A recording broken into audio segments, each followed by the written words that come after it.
Hello English 9, Miss Long here, and this is the beginning of our final unit for this entire school year. It's kind of a momentous thing. And I have to tell you, this is one of my absolute favorite essays to teach. In Unit 8, you'll be looking at the This I Believe essay. It's a personal essay. It's where we get to write about what is of core value to us, what is of core importance to us. And since it's a subject you know well yourself, I think you'll find it's an easy essay to write. So let me, through this video, introduce you to this essay and walk you through our session.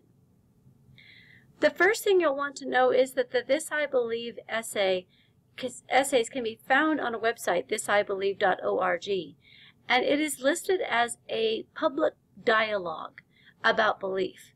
It's a public conversation. It's actually an international conversation about what matters, what makes life what it is.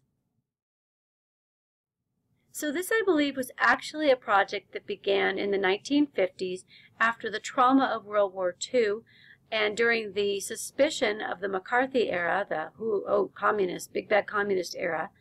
And it was a time when a journalist by the name of Edward Murrow was trying to bring people together to talk about things publicly.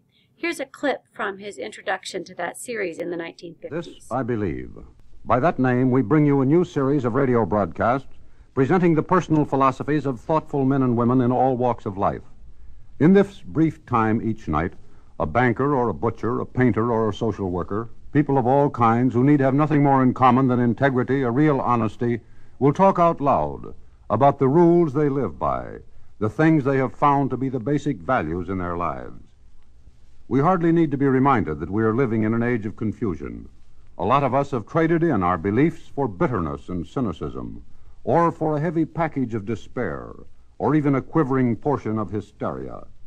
Opinions can be picked up cheap in the marketplace, while such commodities as courage and fortitude and faith are in alarmingly short supply. And it was such a powerful radio program, that it was picked up periodically over the next 50 years, and most recently by NPR in the early 2000s.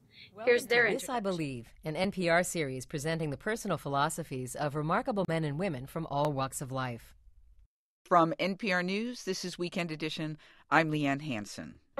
I believe in mystery. I believe in family. I believe in being who I am. I believe in the power of failure. And I believe normal life is extraordinary. This I believe. Now, young people are among the people who are most often writing these essays. It's become a part of many English classes across the nation. So you'll get to hear a lot of voices that sound very familiar to you, that maybe resonate with you. Here is one of those types of This I Believe essays modeled for you. When you look at a group of 14-year-olds, would you ever imagine they were drunk, stoned, high? It was the 31st of October, 2010, my final Halloween as a middle school student. I had been protesting my mom's rule all week. Nothing was going to change. I was to be in my house by 10, not a second later. When I walked into my house for the night at 8:50 p.m., my mom had a very perplexed look on her face. I proceeded to tell her about one girl who was carrying around 3 beers, the boy who had a pound of pot in his backpack, and the numerous people who kissed someone just because they wanted the attention. I am proud that I left immediately, that I was strong and sure of who I was. If I wasn't cool because I left my friends at 8:30, I can accept that. I believe in being cool by my own terms. Millions of kids are bullied for being different or out of the norm every year. Many students feel out of place because they are different. Commonly, teens are willing to forget what they believe to fit in, meaning they drink or smoke. I hope that other kids will realize, like I have, that everybody is different and perfect just the way they are.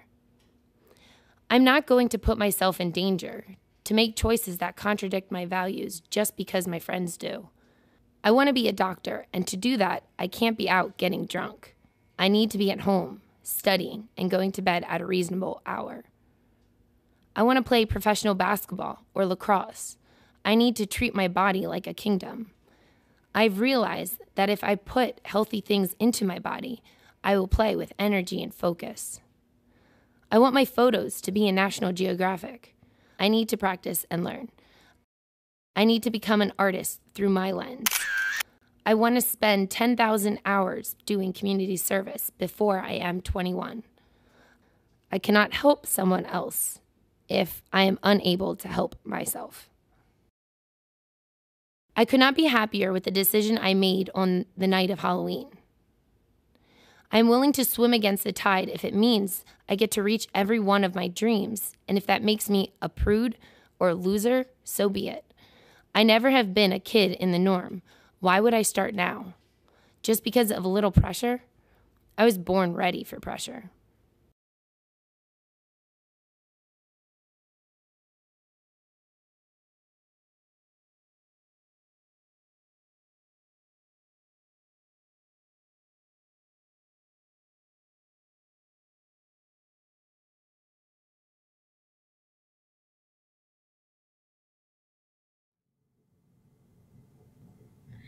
Of course, it's not just young people. There are a number of famous people who have also written This I Believe essays and contributed to this public dialogue. Here's one that you might recognize, a picture that you might recognize, and I will include his This I Believe essay at the end of this video. So let's go ahead and take a look at Unit 8, Session 1 to see what's involved.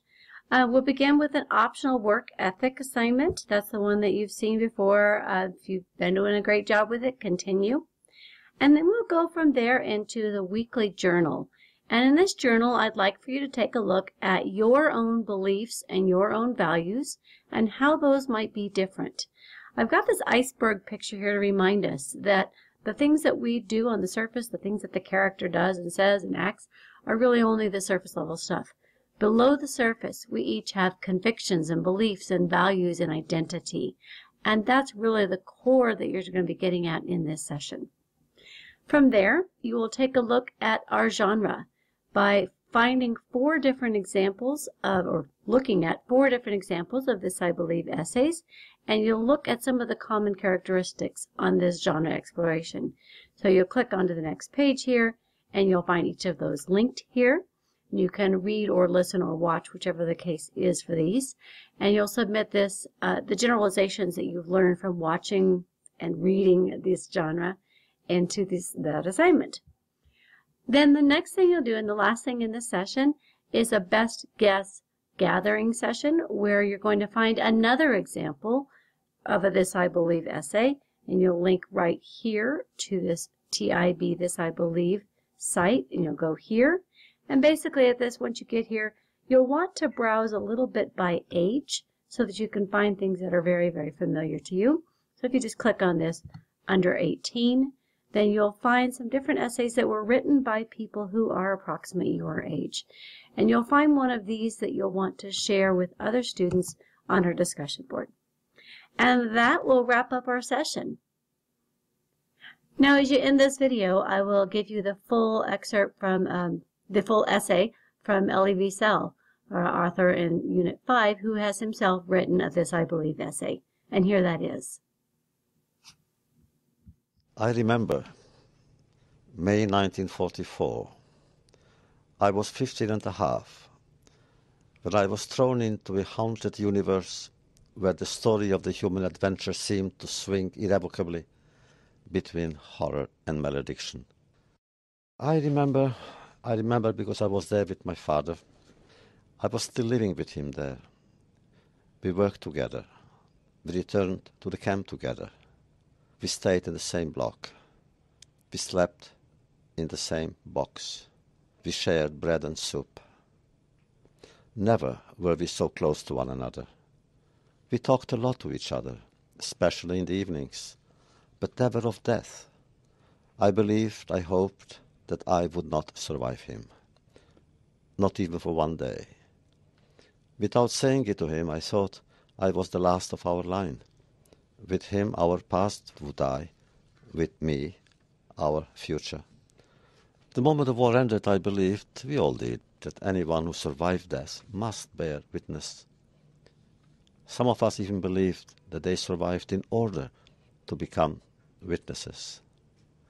But then I knew deep down that it would be impossible to communicate the entire story. Nobody can.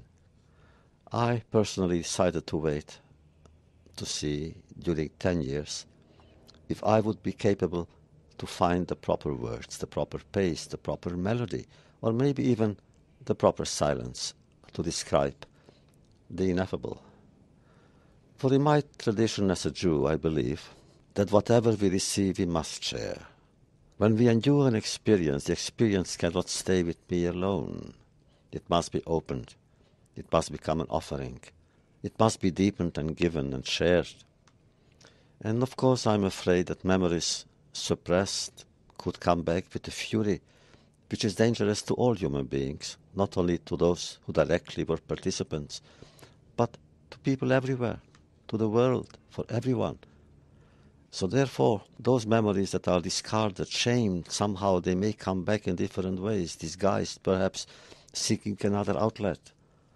Granted, our task is to inform, but information must be transformed into knowledge, knowledge into sensitivity, and sensitivity into commitment. How can we, therefore, speak unless we believe that our words have meaning, that our words will help others to prevent bypass from becoming another person's, another people's future? Yes, our stories are essential to memory. I believe that the witnesses, especially the survivors, have the most important role. They can simply say, in the words of the prophet, I was there.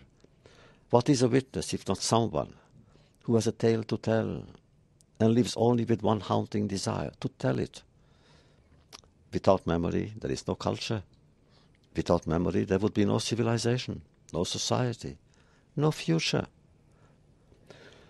After all, God is God because He remembers.